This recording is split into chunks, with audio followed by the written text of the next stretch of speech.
Hey, Yeah, it's like a everybody. ponytail, I right? saw that. And I Hey, thought, everybody.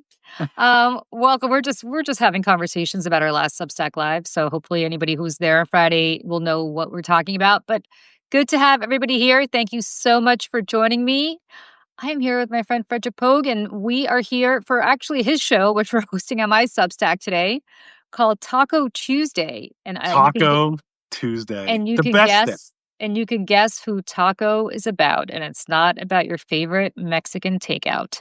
Although It's tacos sound pretty good for dinner now that you're talking about it. What's Taco Tuesday all about? so Taco Tuesday. So apparently, for you might have heard this going around. Wall Street had an acronym for Donald Trump, and the acronym is TACO. TACO. Trump always chickens out, and it was in reference to all his economic policies, specifically his tariffs, Yep. because anytime a deadline approaches, Trump, old Taco, he chickens out and then pushes it down the road. And so the markets inevitably they will take a dip, because here come the tariffs, and then he chickens out, and then they would rise. And so it's about as predictable as something you can get on Wall Street. So investors started basically like okay, we'll buy at the dip, and then when it rises, we'll Yeah. sell. You know, But I have to say, and I have to pull up some stats here. So give me a minute. But just so you know, it's not really that it's rising. I mean, the markets may be rising, but oh this no, kind of constant taco behavior um, is going crazy. And I'll give you an example. Here you go, because I was going to do a Substack on this. The 10 largest U.S. ports in the United States recorded a 7.9, so basically an 8% year over year drop in inbound Mhm. container volume in June, marking the second consecutive month of declines following May's 6.6% decrease. Before he decided that he was going to do these tariffs for quote unquote Liberation Day You're in right. April, things were going pretty well. Yep. And the problem is he tacoing out? Is he not tacoing out? You can't, as a business, make decisions based on that. So if you're a small business and you're ordering in products from Asia, Mhm. for example, whether it's China or Vietnam or other places where products are cheap, you are going to have to make a decision. Is Donald Trump going to taco out? So do we wait? Or is Donald Trump serious about this? So do we buy now before tariffs kick in? And you can't plan on that, which is why, my friends, back to school shopping for your children is going to be so effing Oh, it's brutal. expensive. And Christmas is going to be so effing expensive, even if he continues to taco out, because businesses can't plan on this. And if he tacos out again, which He's going to. coming up, remember, like Liberation Day Part 2 is coming up, according to him. Uh, at some point, he can't continue to do this kind of stuff because nobody's coming to the table. I mean, a few people are coming to the table, a few countries are coming to the table. The Philippines, the Filipino president, which I didn't realize Ferdinand Marcos' son is in power in the Philippines. That's weird for those of us who were around in the Yep. 80s. But, you know, maybe one or two. England, the UK certainly did kind of. They've done frameworks and memorandums of Yeah, understanding. but No but actual trade deals. no You know, trade deals. But I mean, if you're China, But you're you want, loving this because this is the part that I think nobody in Trump's orbit understands, yeah. and Trump I think is envy about this. Trump, and not so much Trump, but the Republicans, despite their attempts to gerrymander Texas into giving themselves a majority, despite their attempts to or their success in gerrymandering North Carolina to give themselves a majority last go around, despite all the nonsense that they're playing, despite Trump trying to federalize parts of the electoral process, which is unconstitutional, but he's working on it. I'm sure the Supreme Court will probably allow him to do it. But assuming that we actually have free and fair elections next year, which is Mm. not a sure thing anymore, Yeah. uh, you know, these guys have to be accountable to the voters. And so, taco or no taco, they've got to be worried that this is going to impact them and their constituents pretty poorly. Now, Hmm. Xi Jinping doesn't have that concern. Xi Jinping has a very long runway where he doesn't have to worry about this stuff. Okay, so he kept China shut down for COVID longer than anybody else because he could. Well, Because and Xi's actually looking. There's so not to cut you off, but no, but go ahead. no, but so that Xi's in an interesting position. China's in a very they're in a very like there's a very powerful position. So one thing that's and this is the hard part with the taco stuff with Wall Street. The Dow is not representative of really what is fundamentally sound about our economy. And those things are being hurt very badly, especially in agriculture, right? So, and even if like let's just say for example, small farmers somehow make it through this, or agricultural companies buy up, farms that fail. You still have to negotiate trade in order for for those farms to be viable again, for that farmland to be viable again.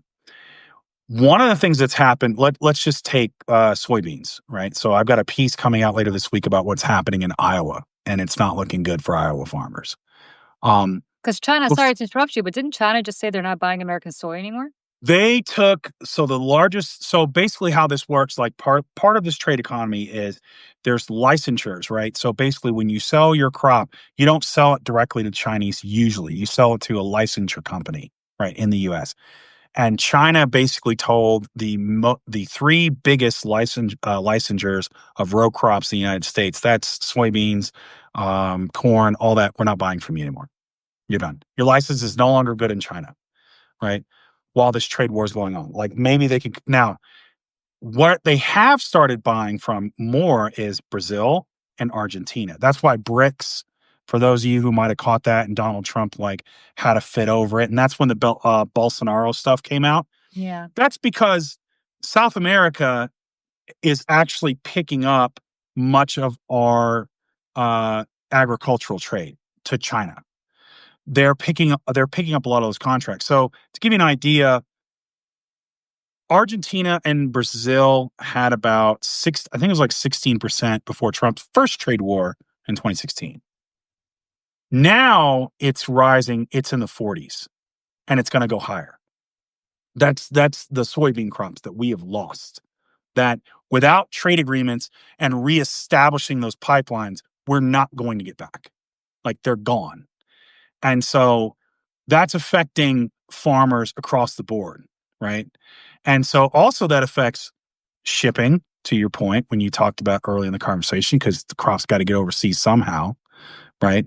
And part of that shipping is take crops on a container, you load that up with something else with goods made in China, and you bring them back, right? All of that's being disrupted because of the tariffs, right? Because now it's like, well, they could pass through Vietnam. It's like, yes, but now you have to create the trade routes, you have to create the infrastructure, you have to create those things to pass through Vietnam, all for this meaningless tariff that doesn't need to be there. So, unfortunately, like this is actually absolutely going to affect us in major ways that are starting to tick down. And this is not something that you can just push off to the next news cycle and then you solve it, right? Because we're starting to see things with Trump because he's now got unfettered power. Before he would create a problem, it was relatively minor, whatever it was, and then he would solve it, right? You know, like I'll just do a Muslim ban for whatever reason. Well, then I'll revoke it, Yeah.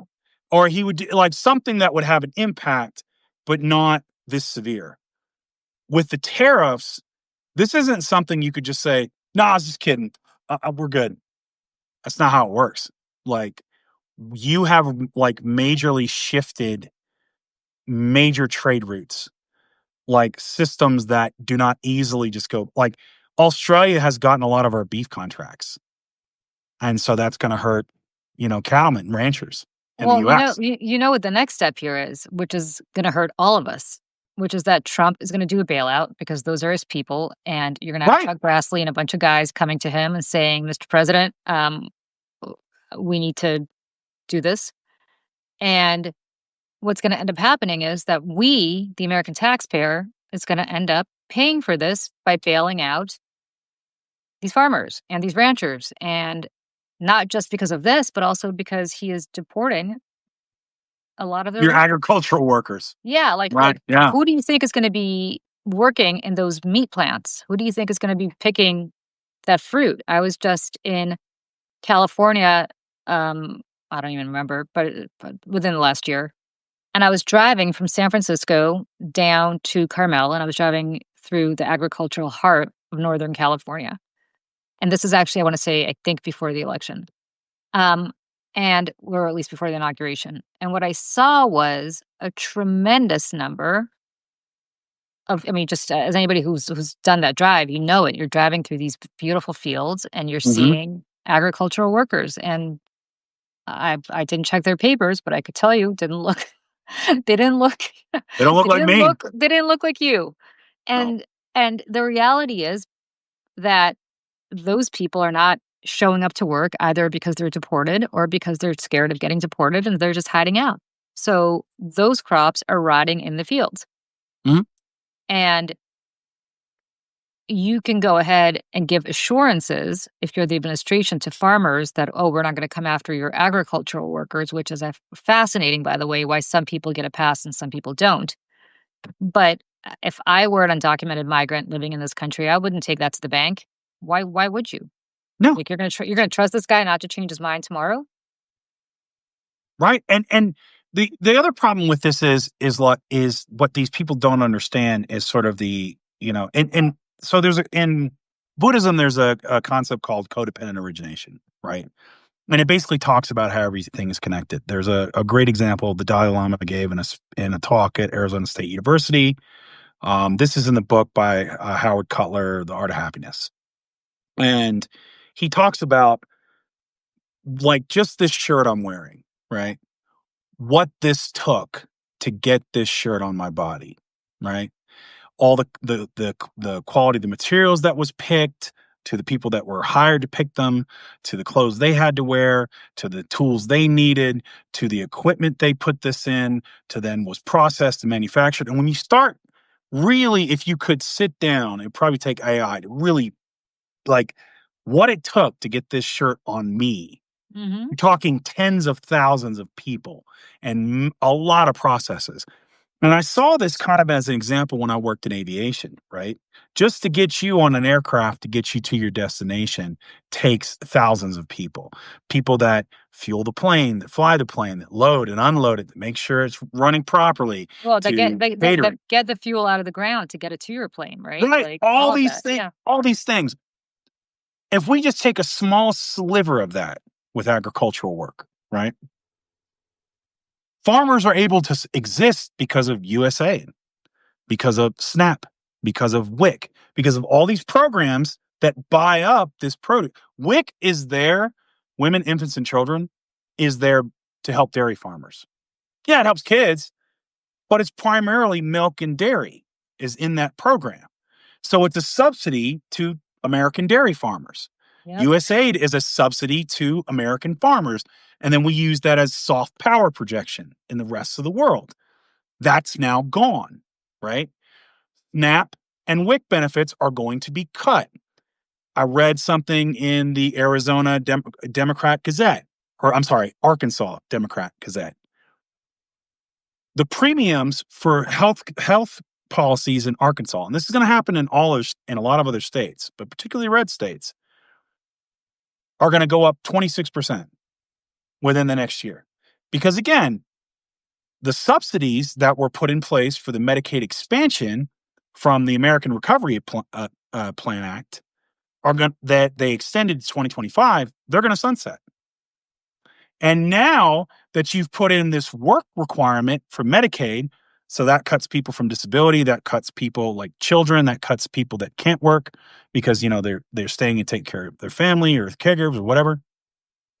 And but that because you have more enrollees, because we don't have single payer health care, we basically subsidize with our tax dollars private health insurers. You have less enrollees now, which means corporations have to go, well, we're going to have to raise our premiums. So they're estimating by 2026, because of the lack of the Medicaid those subsidies running out, plus the work requirements that are in the big, beautiful murder bill, that it is going to raise, on average, even the premium plans for Blue Cross Blue Shield and other plans, 21% to 34%, average 26. That's just on your healthcare premiums. So if you're a family of four, mom, dad, Hundreds of dollars, if not thousands. brutal, brutal. Brutal. And if you're already struggling with higher grocery prices, because again, this is how this affects, because Trump has idiots in there. Del Monte is in Chapter 13 bankruptcy right now because they got hit with double whammies, right? Not only are crops going up because you have them rotting in the fields, they're not getting to the factories, they're not, the steel, because again, tin is made from steel imports. Thank you so much for talking about that, because nobody ever talks about the interconnectedness of these tariffs. Yeah, so now the cost per can is going up, right? And a lot of people say, "Oh, well, Del Monte's model's messed up." Like, hang on. The reason you get cheaper prices from like Signature or Walmart's other brands or Great Value and this and that is because if you shop at Walmart or if you shop at Kroger or whatever those, right?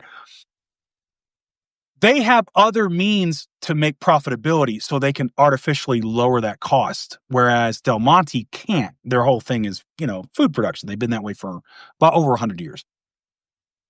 Now it's like, so now it costs more to get that can to make it yourself. It costs more to get the food to put it in there. And now when you ship it to your overseas markets, you've got boycott. Not only do you have tariffs on that end on your food, you also have boycotts against American products. Which is massive in Europe and Canada. So my God, you're screwed so many ways if you're an American to the Canadians. You talk to the Canadians, they are throwing Kentucky bourbon and whiskey in the garbage. So you can't even buy it anymore. Nobody's stocking them in the liquor store. And I have to say, like, I live in New York, but I spent a lot of time in Eastern Pennsylvania, not far from Bethlehem, Pennsylvania. And this notion that we are going to somehow bring back the steel industry. You talk to the guys whose fathers were executives at Bethlehem Steel, and they laugh. I've been to the steel stacks in Bethlehem. You know what they are? It's a really shishi event space now. There is a beautiful skating rink. Yeah. PBS is based there. I'll tell you what's not happening to the steel stacks. They're not suddenly cranking them up again. Bethlehem Steel doesn't exist anymore. So what does he think it takes for steel? And I think Bethlehem Steel finally shut down maybe in the 80s, but what does he think it's going to take to crank up this industry again? Does he think overnight people are going to go to the Bethlehem Steel stacks and say, oh, okay, here we go, crank some lever, and now suddenly we're going to start making steel here again? This is the whole thing. I understand we need to bring manufacturing back to this country, but the manufacturing we need to bring back is a whole new next-gen type of manufacturing, what Biden was working on. Right. When it actually was coming back. And where it was targeted. Right? And not this crazy, solar farm. Like you go to, you're in Arizona, right? Like you go to Arizona. No, I'm in Colorado, but You're in Colorado, sorry. But you go to Arizona and you drive a little bit outside of Phoenix, like if you're going from Phoenix to Sedona, and what you're seeing is these huge, huge solar farms that are being built. That's the kind of manufacturing you're bringing back here. That's the kind of manufacturing you should bring back here. They were being built. They were being built. I'm sorry, he pulled those subsidies. You're absolutely right. He pulled it. So for you're absolutely right. More Perfect Union on YouTube recently dropped.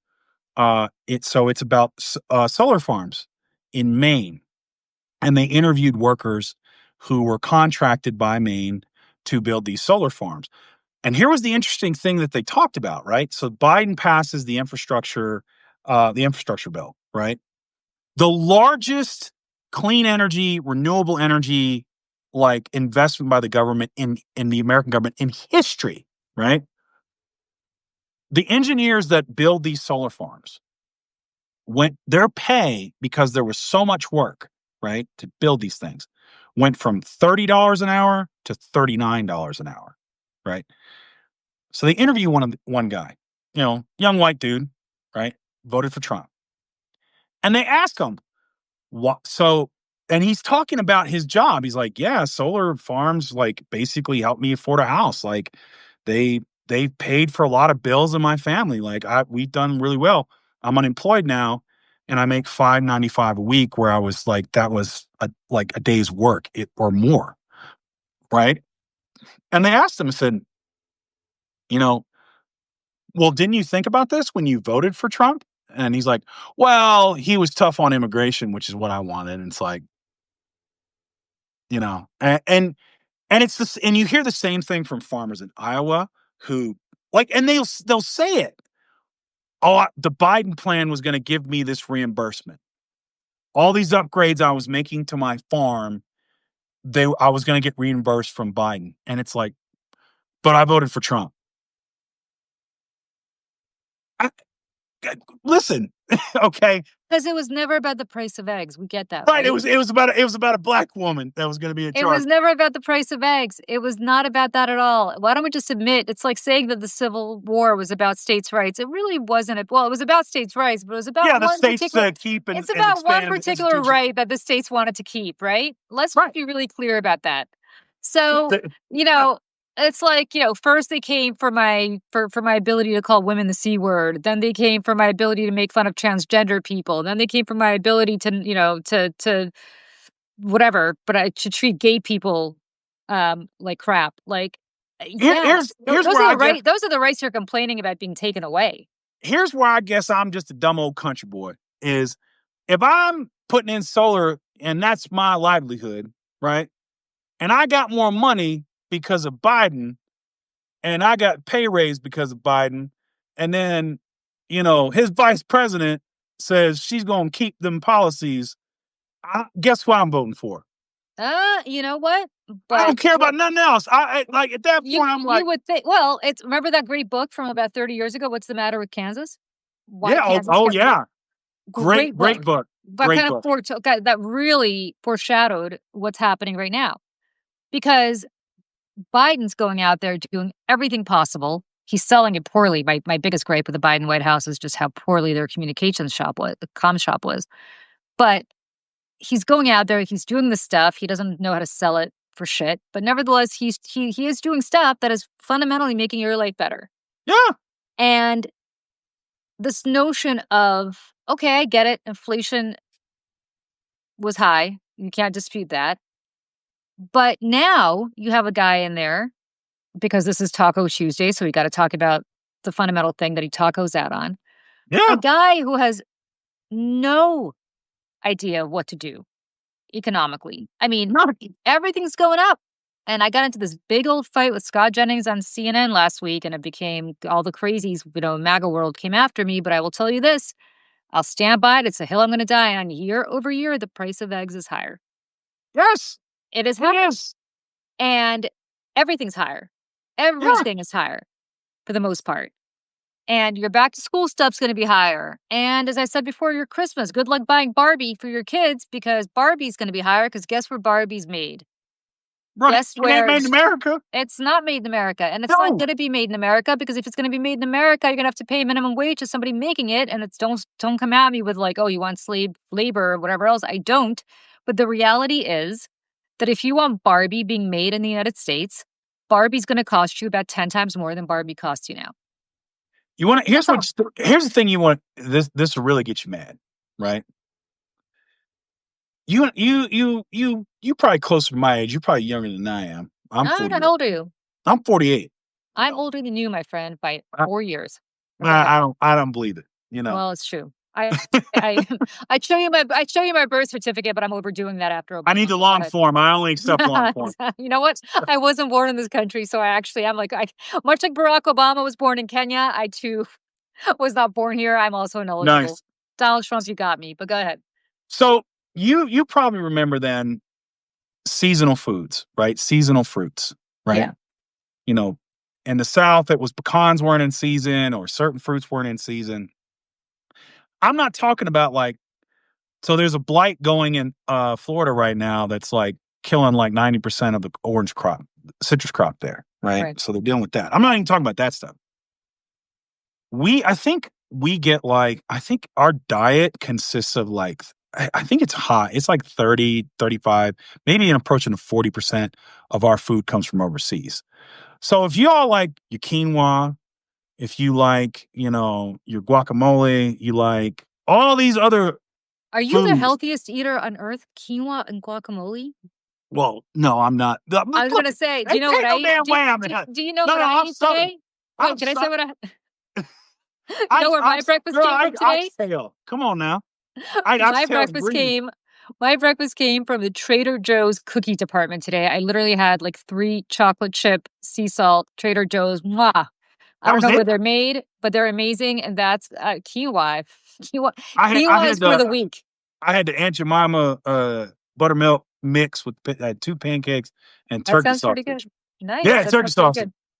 with the no sugar syrup on it. You know what I I mean? gotta appreciate that after all of that, you had the no sugar syrup on it. It's like people who get Diet Coke after they get their Big Mac because they wanna keep their calorie count down. It's like, I had Aunt Jemima buttermilk pancakes, and I had the And sausage, it, hey, hey, but I had the sugar-free syrup. it ain't about perfection. It's about progress. That's all right. We making progress, baby. No, Alright, go ahead. but yeah, but no, it's like so if you like basically, international foods, right? All that Right. stuff that you see in the supermarket, or you like year-round citrus fruit, or you like, your papayas, this and that, blah blah blah. You better learn to eat like your grandparents ate, because that's what's going to happen if this goes on for any length of time. It's because Trump has said, "Oh, well, we're gonna get food from our own farmers." It's like, okay, you better like what your parents ate, You can't grow bananas in this country. right? So no bananas, you know, unless it's coming in a can with some syrup in it, or it gets in. Sugar-free syrup, hopefully. Right, exactly. So, but yeah, it's you're gonna like the American diet is going to fundamentally change back to where it was about 50, 60 years ago, because it's now again, it might be more local, but what happens if you don't live in a state that has high agriculture, you And know? much and very seasonal, because if you live in a state like, Yeah. I don't know, New York, where I mean, Mhm. we have farms upstate New York, but now in Jersey has farms, and so we're in a place where you do have a lot of farms, but it's very specific produce. Like, Yeah. nobody's growing guacamole here. No, you can't grow avocados, right? Yeah. And again, you can get that you might be able to get that stuff, but it's gonna be you when you start adding in 26% on average for healthcare, you start adding in all these costs that are gonna go up, and then you add in even more for those special international foods, you're like, "Man, you know what? I think I'm gonna have some shepherd's pie. Let's go ahead." And then here's the other thing, because most people work in a household, right? 2 people work. When do you have time to cook? Who's going to do that labor? I'm not saying and I'm not making a gender thing. It could be, but if both people are working, and for someone like me who's worked as a working man, working for working folks, right? Who's done the 12-hour, the 16-hour shift, you come Yeah, home and yeah. you're dog tired, right? Like, oh man, let me stop by McDonald's and grab something, because I got to have calories, I got to have caloric intake. You know, you're not eating healthy, and then you add on, as I think you've talked to, I've heard people talk about it, like in New York City, what a pain in the ass it is, to go get fresh produce, right? We No, talked about, was that you? no, no, no. I mean, New York, listen, every bodega on the street corner has fresh produce. So New York does not, New York actually is great. You could just walk down the street and every 2 blocks you'll have just tons and tons and tons of fresh produce. But it's expensive in the sense Right. that it takes a lot of money to bring especially Manhattan. Manhattan's an island. You got to pay tolls to get into the city. You got to pay congestion pricing to get into the city. So even now, before tariffs, or we have now tariffs, but even last year before tariffs, the price of buying food in New York is much higher Oh, in than LA, if you it could. was ridiculous. Like last Yeah, time I went on a business trip, it cost yeah, me almost double what I normally pay. right. But at least LA, they could just come right over the border from Mexico back in the day and run it up, I-5 or wherever to get up to where they need to go. Here, I mean, you're literally on an island, and it's a Yeah. very congested island, and so it is really expensive for anybody, never mind trucks, but for you, for me, for anybody to cross the bridge or the tunnel to get into Manhattan. It's just a fortune. So you're talking about for people who live in New York, which is not Trump's Mhm. priority because he couldn't care less, but it's already expensive. Never Yep. mind what's going to happen after these tariffs. And again, you're talking about a part of the country, as you live in Colorado, as I live in New York. Sure, there are farms, and there's some very nice farms. I mean, Jersey Mhm. tomatoes right across the river are the best tomatoes. They provision the country. But the truth of the matter is that you can't, as you said, there's no avocados, there's no fruit that we really. I mean, there's some fruit, I assume, but it's not the kind of fruit that a lot of people eat. The stuff that grows in Mexico. Oh, I forgot the number. What is it? Like 95% of all avocados or something into this country come from Mexico? I'm from Mexico. Yeah. And guacamole, I think, is the number one condiment in the country right now. Mhm. Yep. I mean, So yeah, yeah, you're not gonna have guac, your guac on your toast. Like, that's gonna because it's sure. gonna be Yeah, hipsters, your avocado toast. oh, yeah, it's gonna be to a bu to it's all gonna the be to all expensive. the Gen Z to all the Gen Zers who voted for Trump, and you know who you are, your avocado toast. Good luck, my friends, because No, it's it's gonna expensive. cost you. It's gonna It's gonna cost cost you. you. It's gonna cost you. And And coffee is not grown in the United oh, States. you're right. We can't grow coffee, so good luck on that one Yeah, because Starbucks is gonna get more expensive if it hasn't al it already has in a lot of places. Do you know what I paid for Starbucks this morning in New York City? Let me tell you what my Starbucks order is. Ready?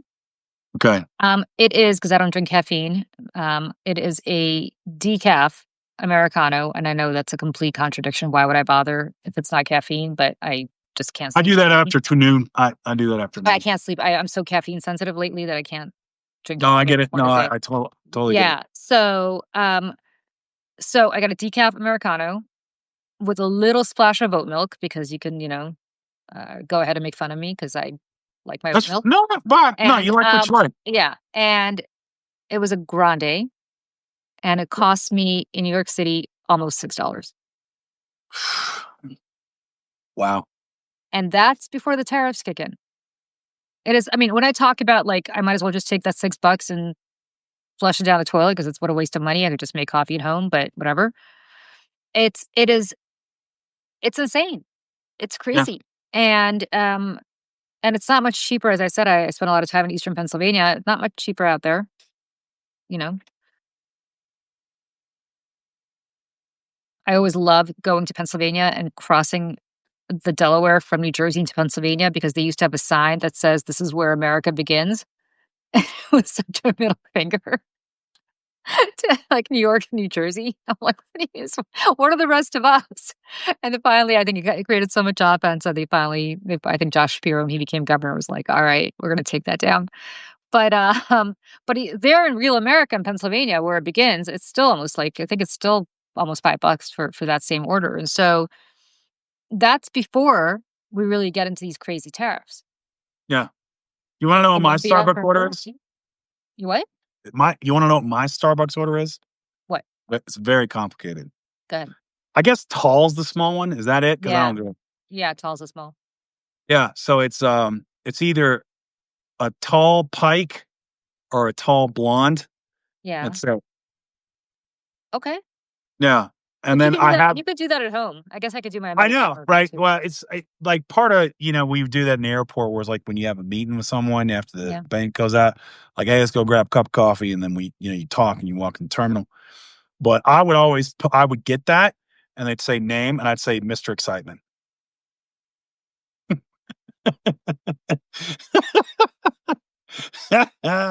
So yeah, you know, I was that guy. I'm just like, it's like, what do you want? You want any cream? No.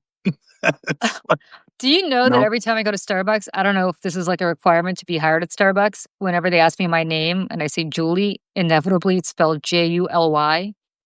And I'm like, but why? Why are you spelling It's my name with July. J? Why are you spelling my name that way? What? What? It doesn't matter. I could be in Starbucks in Denver. I could be in Starbucks in Pensacola, Florida. I could be in New York City. I could be you name it. July every Fix time. July. It's like the universal Starbucks spelling of Julie. But I'm like, but don't you know how to spell July? Like, wouldn't this intuit? It's not like, first of all, Yeah, Julie is not an uncommon name. But even if you had trouble spelling Julie, like, don't you understand that July spells July? Like, how do you spell the? Like, I always wanted to be like, how would you spell the month? If it's July spelled Julie, I don't know. they'd spell it. July is Julie, Yeah, obviously. It's July. it's got to be right. Yeah, I don't know. Yeah, no, yeah, but everything is going to go up. Everything, everything's going to go up.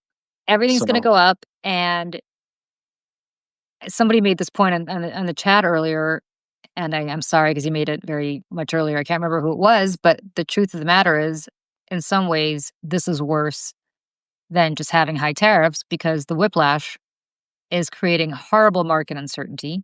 mhm, I mean, terrible market uncertainty. Now you've got Scott Bessent, who parentheses knows better. Um, Now going after the Fed because they don't want to fire Jerome Powell. yeah, And they don't want to fire him because the markets are going to go ballistic and the bond markets are really going to go ballistic. yep. So what they're doing is they're now investigating the Fed for some real estate transaction, which is complete and utter nonsense and some pretext. Like, where do they think this is going? Where they keep attacking the Fed? I'm just curious as to what happens when the destruction they create in this space, and yeah, it's kind of like like when you create a wound inside of a body, right? So you're basically piercing. It's like it's creating that space, and then the blood and everything rushes in, and that's you're essentially doing that to our economy. So Mhm. let's say you go into an agricultural state, right? And you can apply this to small businesses, you can apply this to ports, anything, right? Trucking, whatever. You wipe out 20% of the small business owners in farming, whatever, blah, blah, blah. Corporations swoop in and they're like, yay, we're going to buy all this up. Pennies on the dollar. Okay. Let's set aside the monopolistic stuff and let's set aside all that horrible stuff that comes along with it, right? You now have to create that space and fill that space with an entity that one, you know, is wanting to get their money back, right? They still have to hire staff. And then they have increasingly layers of bureaucracy that the small business didn't have anymore. That was much more competitive or much more fluid in that space. So the thing you had, if you can get it, is either going to be more expensive because the corporations have to make their money back, or it's more expensive because they haven't got up to speed yet and they haven't been successful in filling that gap, in filling the space of the small businesses or the small farmers or those folks that were there before. And so when that happens, there is no like, it's Jerome Powell, it's this, it's that. It just is. He can blame Jerome Powell all he wants, You know, and listen, either he's going to fire him or he's not going to reappoint him. I mean, Scott Bessent's probably the next chairman of the Fed. oh God. But those rates are not just decided by the chairman of the Fed. You Right. have a whole committee that decides that, right? And it's going to be interesting to see what kind of appointments are made to that committee when those terms are up. But the reality is that he can only screw around with the bond market so much until the bond vigilantes just say enough. Now, if I wanted to be conspiratorially minded, I would say that Donald Trump, whose net worth is increasingly tied up in crypto, wants to tank the United States dollar, wants to tank the American dollar. And because it's a lot easier to create crypto as the currency than it is to have to be beholden to the dollar. If if any Democrat would ever do that, the craziness on the right Oh yeah. unpatriotic. And King Dollar, I remember I used to work at CNBC, um, and Larry Kudlow was an anchor at CNBC. And Larry Kudlow, on a nightly basis, this is like 2009. This is right, when Obama became president, 2009, 2010, but early 2009, at the height of the Tea Party. Every show was about King Dollar. King Dollar, King Dollar, King Dollar. We need a strong dollar, a strong dollar. Where are these people now? Yeah. Well, and what's crazy is, as much as these tech bros want to say about crypto and its future, it's only valuable because it's tied to fiat currency. It's tied to the dollar, right? You know. So I would And do a Larry Kudlow impression, but it's going to sound like go McLaughlin. for it. It's just going to sound like I like my McLaughlin. Glock. Yeah, it's just Ready to beat up if Barnes. Go ahead.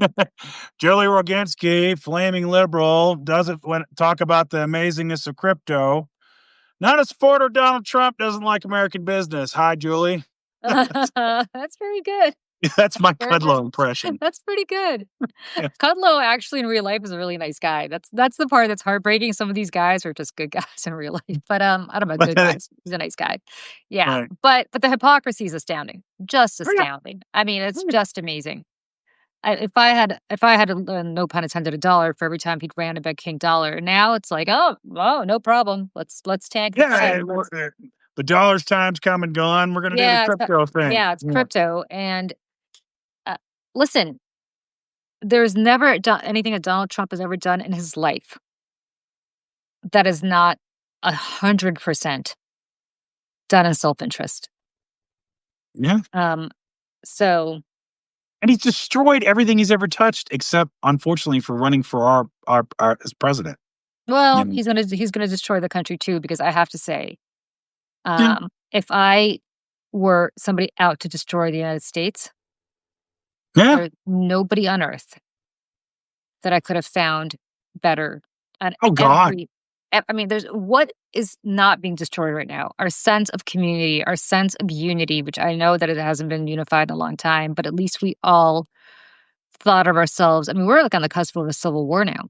We're on the cusp of, I don't know about violent civil war. We're on the cusp of like some national divorce pretty soon, because those of us who live on the coast and are supporting the people with our taxpayer dollars who are sitting there trashing us on a daily basis and trying to take away our rights, at which point do we just say, My plan is real simple. I'm going to put myself up as a Canadian mail order husband, and so as like some so this, a Canadian woman can bring me, and then I can work in her whatever they do up there. I don't know, poutine shop or something. Whatever they do. you could be a Labatt's Bleu taster. That's it. You I'll could be be a her. Labatt. I think they used to have Labatt girls. You could be a Labatt boy. I think Pamela I, Anderson. I think Pamela Anderson started as a Labatt girl. You could start out as a Labatt boy in your career in Canada. Put a little I'll Labatt be thing her. across your chest. I'll be her daily affirmation. You know, I'll be like, "You're doing great, baby. You're doing great. You're gonna go out there today and kill it in this Canadian economy, whatever the hell you do." You know, Is there a part of Canada you're looking at, or is it just anywhere? Anybody who'll take you? hey, I'll go wherever. Will you go to Quebec? You'll learn French, or that desperate? Absolutely, I'll learn some French. You know what I mean? I know some Creole words. I'll bring some etouffee up there. We'll figure it out. That's etouffee. I'll immerse myself in Montreal culture. I It's like love what? Montreal. Montreal. Have you been Yeah, up there? I have not been. I've been to. Where have I been in Canada? I've been right across from Detroit, wherever that is. That's where I've Oh, been. I think it's called Windsor or something. Yeah, I've been to Windsor. That's where Yeah, I yeah, haven't yeah. been to Montreal. I've wanted to go. Montreal's I a never got the chance great. to go. Not yet. Montreal is an awesome city, and if it weren't so cold, Montreal would be the place that I would move. Montreal is beautiful. First of all, I got the beard for that now. Like yeah, you're gonna be all this, okay. But the I'll be fine. last time You I know was what in I mean? Montreal. Last time I was in Montreal, it was like August, and it was like 65, and I said I don't think so. Just get me But the health care. That's all I want. you'll And have it. yeah, that's what I want. Give me the health care. Get me some of that Canadian food. I'll teach you how to Southern cook. With the fat back and all that good stuff.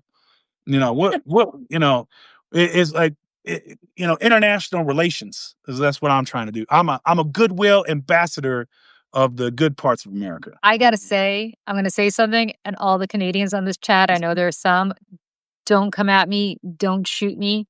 I really tried. People in Montreal rave about their bagels, and of course, I'm from New York, so I know bagels. And I went no, up there. yeah, but that's I mean, you go to New York, it's like New York ruined me for Italian food.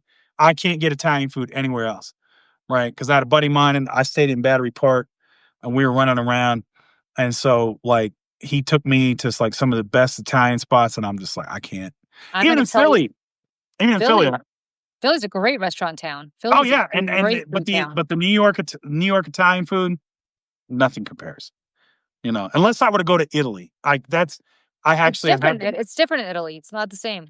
yeah, it's I've eaten Amalfi, so I did like I've eaten up there, so like I've had the what is it outside of Naples, the actual that's the thing. If you travel internationally, you get ruined. I've had the buffalo mozzarella, you know, Oh, yeah. and so my sister's like, you know, she's like, oh, we're gonna have some mozzarella here. I was like, no, I'm gonna tell you, and anybody who's watching, I'm gonna give you the best secret Italian restaurant in New York, and Mm. it's not where anybody thinks. It is a cash-only place. It's very small, so you can only get there at, like, 5 get there as soon as it opens at 5 p.m. It's called Celeste. It is on 84th in Amsterdam, the last place on earth you'd think would have a good Italian restaurant. So good. Next time you're in New York, anybody who's in New York, go up there. It's really fantastic. But I will also say to you, um, that you're absolutely right. Traveling internationally does ruin you. I went to Buenos Aires. I went to Argentina. hmm I want to say about 15 years ago, and I had steak, oh and yeah, it ruined steak forever. Like I hate to be that person, but it's like flying private. You don't ever do it because if you do it, you'll never want to fly economy again because you've you've seen the promised land. right, yeah, It's the same kind of thing. Don't go to Argentina if you like steak oh god, yeah, because Ash Vega is called Celeste. blessed, dig it. Celeste on 84th in Amsterdam. Cash only. Bring some cash with you. Uh it's probably got 10 tables tops. So so good. Mm. Amazing. Opens at 5 p.m. Get there right at 5 so you can get a table. It's fabulous. Yeah, so that's the problem with traveling is that you go places and you realize our foods and by the way, good luck getting Argentinian steak. Yeah, wait, yeah. Yeah. No, I lived in an Argentinian neighborhood, like, you know, there was an Argentinian market literally in Hawthorne, California, right like 2 Mhm. blocks up, and I would go get my cuts of meat from there, you know, so Yeah. yeah. I went to But the I Argentinian market. I got my empanadas from there, oh, like, so good. oh, yeah. I was like as soon as I discovered it, I was like, "I'm going over here." Yeah, yeah, yeah, yeah. Yeah. Yeah. It's a shame.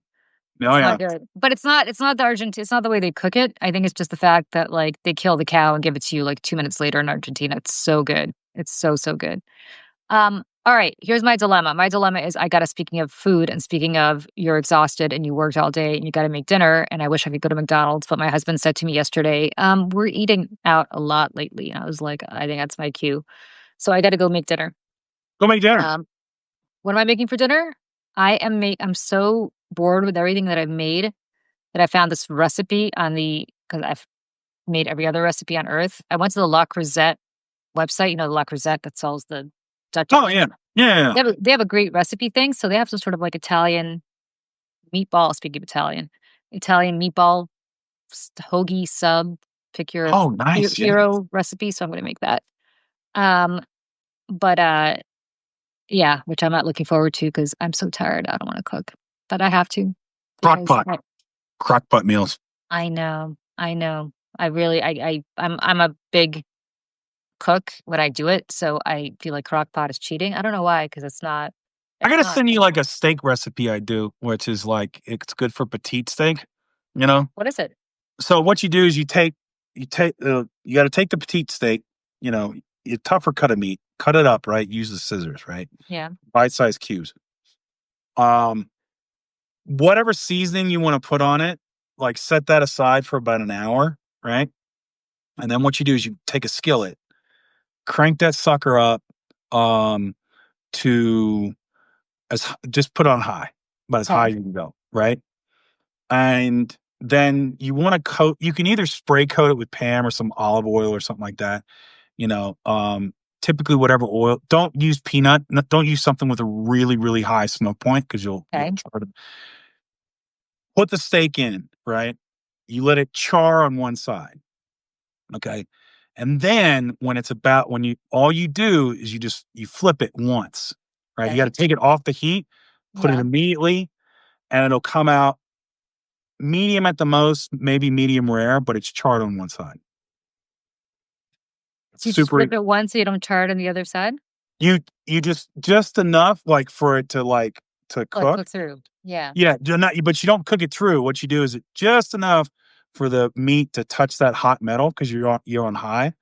And so you just want to make sure nothing's red, right? So you got to move it around. You can if you can do the flip. It'll eventually just as soon as it hits that side, but then you set it to put it on a plate, right? And then you've got the char on one side and it's cooked on the other side so you don't have any bacteria or anything like that. You're not doing Mhm. dark char. But perfect. Comes out great every time. And it's super simple, Have you ever right? made steak? Have you ever used the sous vide method to make steak?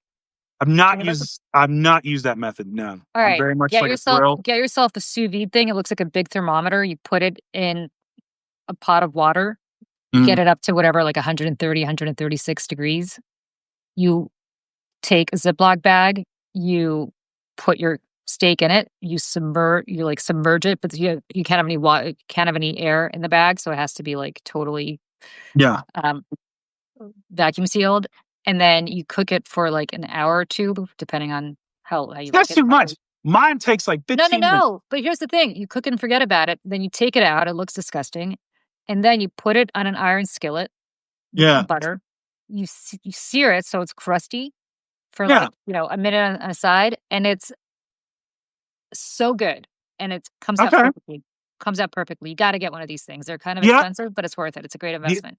the other thing my buddy swears by that you could do, is so you take some potatoes, right? Boil the water. You gotta salt the heck out of the water, though. Yeah. Make the water real salty. You boil them for like 20 minutes. They come out awesome because there's the potatoes soak up the salt in the water, you know? Ina Garden has a great potato recipe. It's called smashed Parmesan potatoes. Oh, man, that sounds good. I mean, it's like 10,000 calories a spoonful, but they're so good. It's ridiculously good. By the way, if anybody here has any good recipes, I'm so bored with everything I ever make. Please send them to me. It sounds like you have some great recipes, so you got They're to just send it's right? something that's easy, right? Like, it's like, Yeah. if it's something you just like, "All right, I could put my potatoes in the water, put the salt in," because you get it boiling, boom, cook the steak. Now I've got steak and potatoes, and then I have, like, usually, like, a salad, like, a mixed salad, and I'll just here's the thing, instead of croutons, pistachios. Interesting. Mhm. You're right. I don't like croutons. I'm not a crouton girl. Pistachios, and if you get the flavored ones, depends what you like. I Yeah. usually get, like, the hot ones, like and Mhm. they're great substitutes for, croutons, Wow. and they're better for you. I like So, banana peppers in my salad. Speaking of hot, there you go, really good. Sous you vide know limoncello. I'm not a limoncello girl, Laura. I wish I were. I'm not a sweet sweet No? drink girl. No, but I'll tell you my favorite drink, which I used to love, love, love, like 25 years ago, and I Yeah. recently rediscovered. Have you ever had an aviation? It sounds familiar, but I should have given the career I was in, All you know? right, next time you're in New York, I'm gonna buy an aviation. So good, really, So are really you talking good. about aviation gin? Are you talking No, about that? no, no, no. I'm talking about a drink. It's a pre-prohibition cocktail called an a an aviation. The aviation. I've actually, so a friend of mine when I went to New York, and I will take you up on the aviation. She took me to Central, Grand Central, and I had a Bellini, which is apparently where that's was created. That's No, the Bellini. Well, sort of. The Bellini was yeah. created at in Venice at Okay. Cipriani in Venice, which is where Cipriani's from. And then Uh, Cipriani, there's one at Grand Central, there's one downtown, there's one uptown. oh, okay, Yeah, okay. yeah, yeah. But Harry's Bar in Venice, which is Harry Cipriani, Harry's Bar in Venice is where the Bellini was created, and, they're very good. They're delicious. It was very tasty, but Bellinis are again, good. They're very, you very know, good. when I drink, normally I'm about as simple as my coffee, whiskey neat. Interesting. I drink, well, I don't really drink that much, but when I drink, 'cause, aviations are hard to find, I drink a, Grey Goose and soda or Okay, Coke and soda.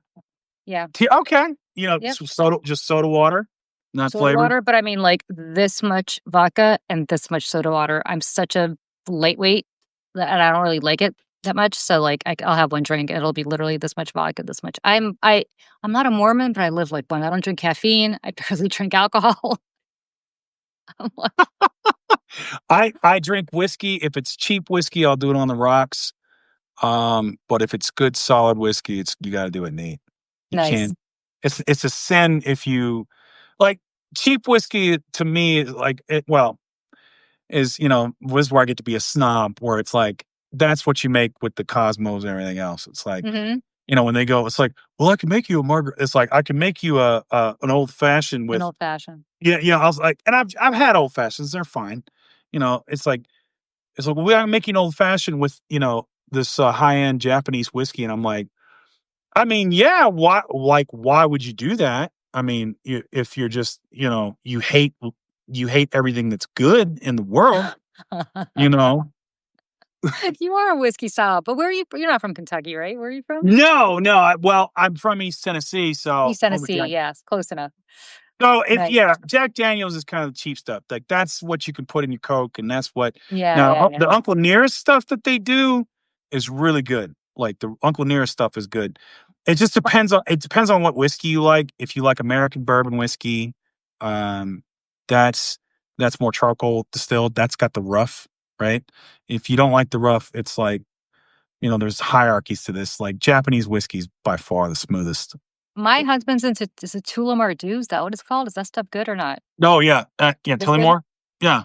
Yeah, is that it's like Irish, right? Tu Is it Tullymore or Yeah, Tullamore Dew or something? Yeah. yeah, so there's Dewar's is Scottish, but Yeah. American whiskey, which is bourbon, right? Bourbon Yeah. whiskey, that's charcoal distilled. The Irish and the Scots don't typically do that. But the Glenlivet, that's a little rougher. Yeah. Japanese whiskey by far is like some of the best in the world. It's very expensive. I love sake. Speaking of Japanese alcohol, sake's the best. Sake is Sake's so good. you gotta be careful with sake, I because like, know, I know. man, you gotta be This careful. I know, but the thing about sake is it doesn't make you hungover the next day. It's the one alcohol, I don't know why that does not it's not just me, I think it's like a fact. I may be That and totally wrong whiskey about is this. that's Same thing? sake is the one clear liquor that doesn't get me hungover. I can drink I can drink like to where I'm tore up with whiskey and I'm fine the next day.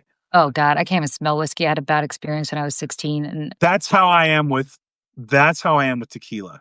oh, yeah, see, Tequila tequila I could drink all day long, te not a big deal. oh my god, I have like a shot of tequila. I'm not even drunk and I'm sick, and it's I just like literally, if you're whatever it drinking does. whiskey oh, I can't even look at whiskey, it makes me sick. Anyway, are you a football guy? Yeah, somewhat, yeah. What's Depends, your football what's your football team? Broncos. Oh, really? Okay. Well, I'm Coloradian. You betrayed your Titans legacy, you became a Broncos guy? Listen, I was a Bronco before, and Oh, and second of all, like, Peyton Manning played at University of Tennessee, and he also played for us, so we got him eventually, he right? didn't play for Ole Miss? No, he played for University of Tennessee. Oh, I didn't know Mhm. that. I Oh, thought yeah. Eli played for Ole Miss. Yeah, so Okay. you got but here's the thing, because I worked in Philly, the Broncos are my AFC team and the Eagles are my NFC team, so I've adopted the Eagles, you know? Mostly because I like to it's fun to make New Yorkers mad. That's why I do it. And Well, Cowboys fans who I even though I was born in Texas, I hate Cowboys fans with passion.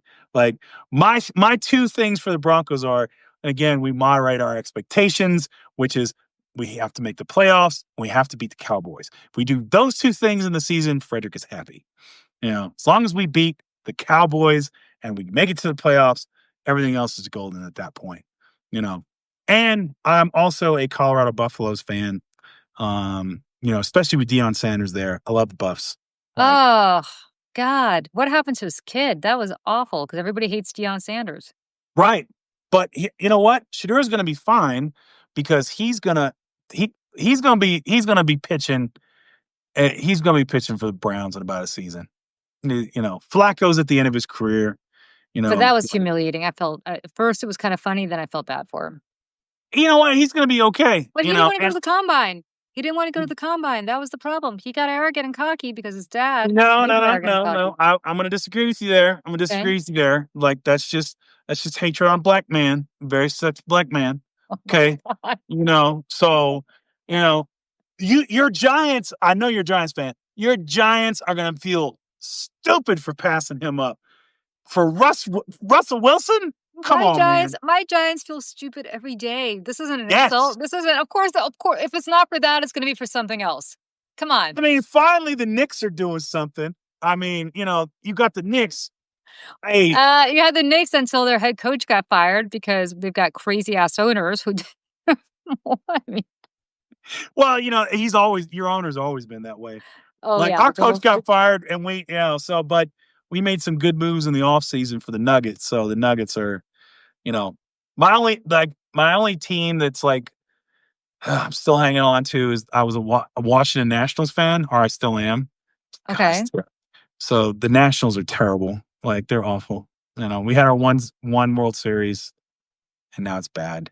And I can't be a Rockies fan. I refuse to be a Rockies fan. So Yeah, no, no, yeah. I No, will you gotta not be just listen. As a Yankee fan, you're either a Yankee fan as a Yankee fan who lived for 4 years right behind Fenway Park. Do you know how painful that was? I mean, I can imagine. And so, like, I'll be John Krasinski in the one Russell Athletic commercial with Alec Baldwin. I don't know how you would be a Yankees fan. That's like being because of Steinbrenner. That's like being a fan of fascism. Like, you know. Um, because I grew up in the Bronx, and I think it wasn't before Steinbrenner bought the Yankees, but I grew up in the Bronx, like, Oh the yeah, so Bronx your yeah. your your grandfather. I'm legit. Like, I'm Yeah, no, I you get know it. Yeah, I mean, and I just like to say that to New Yorkers because it's. No, but like, I'm from the Bronx. I'm Julie from the block. Like, Oh, okay. I You am know, J-Ro. It is legit for me. It's not see, I like I want to see I want to see that Julie come out on live. I want to see that Julie come out. Man, these mother. I know, right? Oh, are you kidding? You should come join my conversation with JoJo from Jers and Tara Setmayer and Michelle Gellar. Yes. Oh my God. We have a Yes. whole we have a whole thing where every time somebody drops the F-bomb, we have to apologize to my dad because every time he watches, he's like, "You girls really have to clean up your language." Yeah, but So that's JoJo's thing. Like she's always just like, she's turned it into like an art form, you know? JoJo is So very erudite with the F-bomb. She's erudite, period, but she's very erudite with the F-bomb too. She knows how to put the F-bomb into every part of the sentence. And she's very good at it. I just want to smack talk her about sports so I can see if I can hang. That's really it. I have See? that weird thing in me. I think it's for the military. It's just like, oh, okay, cool. Let's throw down. You No, know? no. No, no. JoJo can hang with the sport. She's a massive Yankee fan. She's a massive Knicks fan. She can definitely hang. Oh, Much more so than I really can't hang. You yeah. just saw the extent of what I can do, but she's legit. Like We should absolutely do it. Like we should get on and just have a raucous, a like sport we should have. off. Yeah, what anything. Like, because I mean, sometimes in politics you got to do that. It's like it's very nice to sit here and kind of PBS it and go, well, it's actually the crop prices or blah blah blah. Yeah, like no, I it's just like wrote a Substack about this today, where my whole thing is say love or hate Hunter Biden. He speaks for all of us. All right. yeah. I I like. Here's the thing. I'm not one of these people like Hunter Biden needs to keep his mouth shut. It's like no, everybody needs to get in on it. Everybody needs to go and beat. We all need to come out, hit him in the mouth. That's it. Everybody needs to come out. That's me, and that because I'm a former. I guess I grew up as a Republican in the Mhm. South, right? So for me, it's just like when I first joined the Democratic Party, back when I went from being independent, I'm like, all right, man, how are we gonna take it to them? Let's go. Well, first we got to have a committee, and then Oh, got to don't make get me sure started. we're still We polite. can do a whole we can have, you know what? Instead of Taco Tuesday, we could do Trash Talk Tuesday next time because Yes. we can spend 10 hours Oh my with this. God. And those meatballs are not gonna make Trash. themselves, so I gotta go. Trash talking how poor these Trash Talk Democrats. Tuesday is the next Tuesday. Let's do it. All right, I'm let's down. do it. To be continued. Thank you, thank you, thank you for joining me. Thank you for allowing me to join your Taco Tuesday. Thank you to everybody who showed up today at randomly 5 o'clock. Um, Yeah. Thank you to the person who thinks I'm trashing Starbucks baristas. I'm not. I just wish they knew how to spell my name, but they do work very hard, and I appreciate it. And by the way, Deborah for Don't the be great mad at cookout. them, July. They trying Yeah, to do their I'm best, gonna July. say July's doing her best, baby. All right, so good to see you. I'll talk to you soon. Have a good one, Thanks, Joey. Project. Bye. Bye bye.